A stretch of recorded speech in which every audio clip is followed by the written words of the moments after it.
આજે હું તમારી સાથે શેર કરીશ પનીર બટર મસાલાની રેસીપી। આ પનીર બટર મસાલા આપણે રેસ્ટોરન્ટ સ્ટાઇલ બનાવીશું। મારી રેસીપી તમને ગમતી હોય અને હજુ સુધી સબસ્ક્રાઈબ ન કરી હોય તો લાઈક, શેર અને સબસ્ક્રાઈબ કરજો। એકદમ સરળ રીતથી અને ટેસ્ટી એવું પનીર બટર મસાલાનું શાક બનાવવાનું શરૂ કરીએ। તો તેના માટે આપણે મીડિયમ સાઇઝની આ રીતે 4 ડુંગળી લઈશું। હવે તેને આપણે ચોપરમાં ઝીણી કટ કરી લઈશું।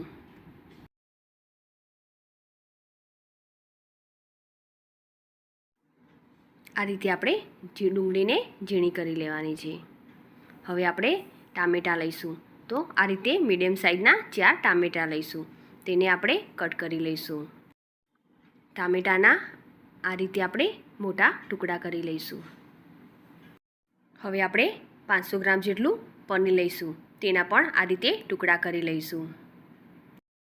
હવે તેના પર સ્વાદ પ્રમાણે મીઠું ઉમેરીશું અને લાલ મરચું પાવડર ઉમેરીશું। હવે આ રીતે તેને મિક્સ કરી લઈશું।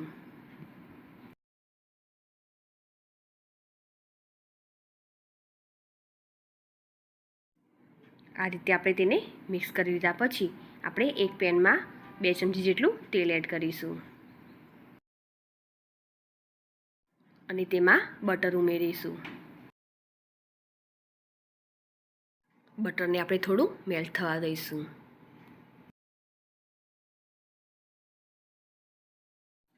અને તેમાં પનીરના ટુકડા ઉમેરીશું અને તેને તેલમાં આ રીતે સાંતળી લઈશું।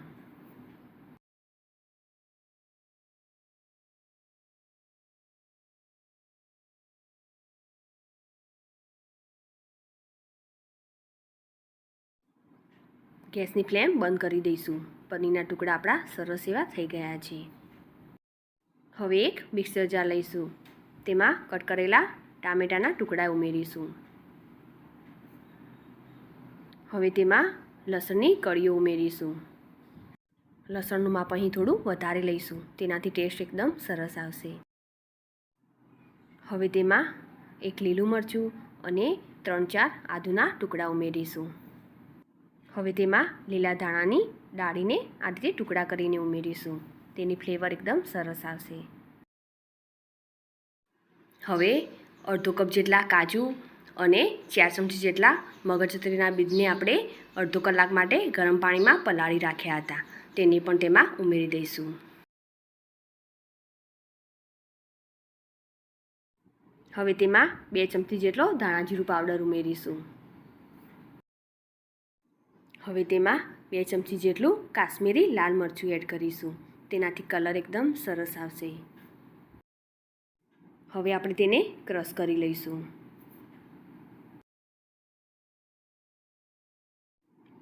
તો સરસ એવી ગ્રેવી થઈ ગઈ છે અને કલર પણ એકદમ સરસ આવ્યો છે।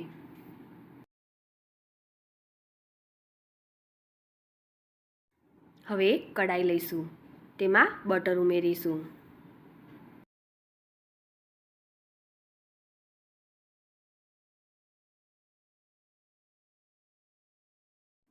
બટર મેલ્ટ થઈ જાય પછી તેમાં આપણે એક તમાલપત્ર, લાલ મરચું અને તજનો ટુકડો ઉમેરીશું અને તેને સાંતળી લઈશું। હવે તેમાં ઝીણી સમારેલી ડુંગળીને ઉમેરીશું।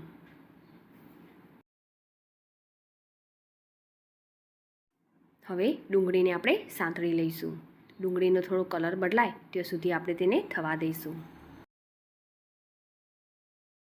હવે તેમાં થોડું મીઠું ઉમેરીશું, જેથી ઝડપથી ડુંગળી સોફ્ટ થઈ જશે।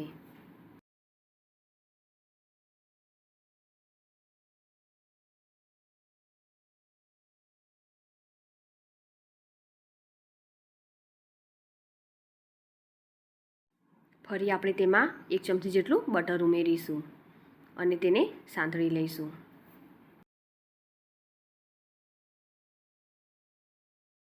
ડુંગળીનો સરસ એવો કલર બદલાઈ ગયો છે। હવે તેમાં મસાલાવાળી ગ્રેવીને ઉમેરીશું।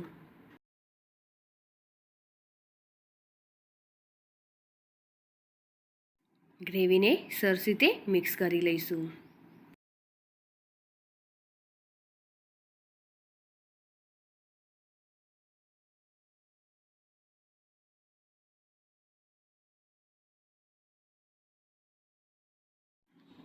હવે તેમાં 1 ચમચી જેટલી હળદર ઉમેરીશું અને તીખાશ પ્રમાણે લાલ મરચું પાવડર ઉમેરીશું.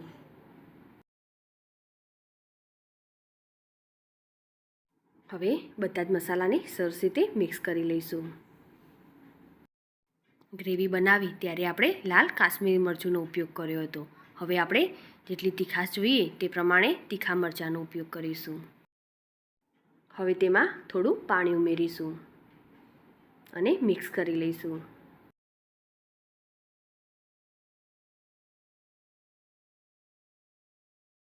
મિક્સર જારમાં પણ થોડું પાણી ઉમેરીને આ રીતે આપણે ગ્રેવીમાં ઉમેરી દઈશું અને મિક્સ કરી લઈશું. ગ્રેવી જેટલી પતલી કે થીક રાખવી હોય તે પ્રમાણે પાણી ઉમેરી લેવું.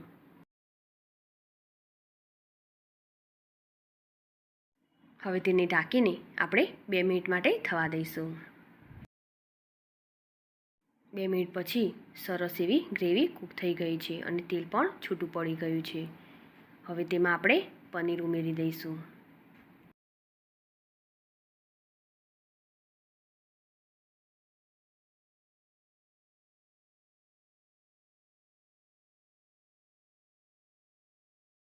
પનીરને ગ્રેવી સાથે સરસ રીતે મિક્સ કરી લઈશું.